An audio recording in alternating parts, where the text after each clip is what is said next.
It was almost a year ago that I first heard the Final D8000 headphones. In the midst of 2017's CanJam London, an exhibition overflowing with ultra-expensive and fancy headphones, earphones, amplifiers, and music players, the D8000, still in prototype form, were my absolute highlight. Their sound was instantly immersive, engaging, and dynamic in a way that I found intoxicating.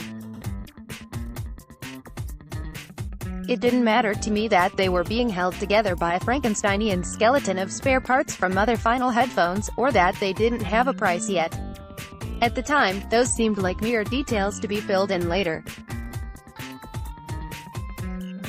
But alas, it's precisely the matters of comfort and price that have dramatically dampened my initial enthusiasm for Final's D8000. The Final D8000 headphones put on a lot of bulk relative to the early prototype I first tried last July. What was once a skinny and frail-looking construction is now reinforced with a machined aluminum-magnesium alloy housing, which should theoretically keep them as light as possible, but the headphones now weigh a whopping 513 grams, 1.13 pounds. That's heavier than both the Oculus Rift and HTC Vive VR headsets, neither of which is lauded for its long-wearing comfort. The same issue is present with the D8000, no amount of padding or weight redistribution can truly offset the fact that these headphones weigh half a kilogram. Buy for $3,799 from Sound Approach. To its credit, Final does everything possible to ease the burden of wearing the D8000. Each ear cup is luxuriously spacious and padded out with a pleasant soft foam. My ears never feel hot, or under any pressure. The headband is also well padded, and the cups have plenty of articulation and freedom of adjustment to let you seat these headphones upon your head precisely as you want them. I tried a variety of positions in my testing time with the D8000, but I could never find one that let me wear these headphones for longer than around 40 minutes without discomfort. I might have said the heavy weight of these headphones was a forgivable trade-off for their sound quality, had they not cost, $3,799.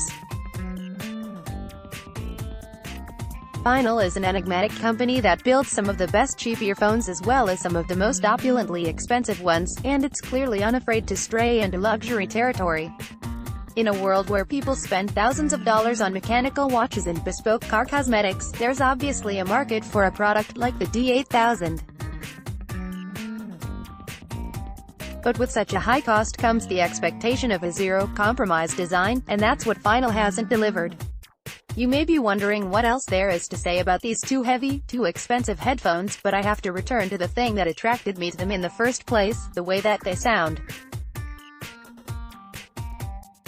The D8000 have an amazingly detailed, balanced, and dynamic sound signature. There's not much that's laid back about them, as every bass drop and every high note is registered with emotive impact, but they never stray into being harsh or unpleasant. Combining the weight and the sound of these headphones, I always know I'm wearing them, so there's none of that magical disappearance of technology as I ease into simply enjoying the music. But that doesn't stop me from enjoying the hell out of my music. The bass extension of these headphones is scarcely believable. They use planar magnetic technology, such as you'd find on high-performing headphones from Odyssey, MR speakers, and Hi-Fiman, though Final has invented its own particular implementation that focuses on delivering more substantial bass than you'd usually get from planar headphones. I can't say I've necessarily felt deprived of bass response with other planar magnetics, but the D8000 ratchet up both the quality and quantity to an unprecedented level. The low-frequency nuance that these headphones are capable of conveying is sensational. You need to hear them with an album like Ask the Desk by Lorne or True by Burial, both of which explore bass-heavy electronic soundscapes with only fleeting shimmers of treble.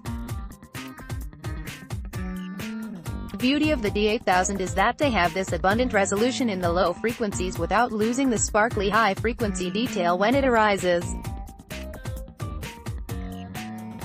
My preference for dour electronic music aside, the D8000 are just about the most genre-agnostic headphones I've heard. Rage Against the Machine's Killing in the Name has me delighted within the first few seconds. Every detail from the obvious cowbell to the subtle reverb, echoes, and the guitar shifting from left to right is rendered in crystalline fashion. York, herself a genre-straddling musician, is also impeccably recreated by the D8000. Other albums that sounded excellent through these headphones: Mos Def's The Ecstatic, Kendrick Lamar's Pulitzer-winning Damn, Nero's Welcome Reality, Kimbra's Primal Heart, Joe Hisaishi's Spirited Away soundtrack, Rodrigo y Gabriella's 1111, Cephali's Ice On, Pink Floyd's The Dark Side of the Moon. If there's a fault in the way the D8000 reproduce vocals, I haven't found it. The common problem with audiophile headphones is that they force you to choose between bumping bass and intricate high-end detail, but the D8000 really succeed in delivering both. The Focal Utopia, priced at $3,999, are the nearest rival to the D8000, and they are a perfect example of that trade-off. Everyone who's heard the Utopia has been thrilled by that headphone pair's precision, but yearned for a touch more bass. The Final D8000 have the bass necessary to anchor any performance, and I'm unable to find any music that doesn't sound right through them. Mind you, these headphones still demand that you invest some extra cash in getting a good headphone amp, but they're not excessively demanding. I've been able to power them with Wu Audio's WA7, Estelle. The Final D8000 have won awards in their native Japan, and I can easily see, or, more accurately put, hear, why. Everything about these headphones has been engineered from the ground up, including the custom stand that comes in the box.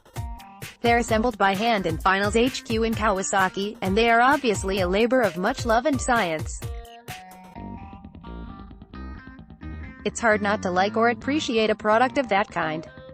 If the Final D8000 weren't heavy enough to cause a pressure hotspot to form at the top of my head, and if they didn't cost a small fortune, I'd be celebrating them as a triumph. But reviews have to rate what is, not what might be, and so I find myself in the surreal position of not recommending a pair of the best-sounding headphones I've ever heard. Photography by Vlad Saviv. The Verge. Vox Media has affiliate partnerships. These do not influence editorial content, though Vox Media may earn commissions for products purchased via affiliate links. For more information, see our ethics policy.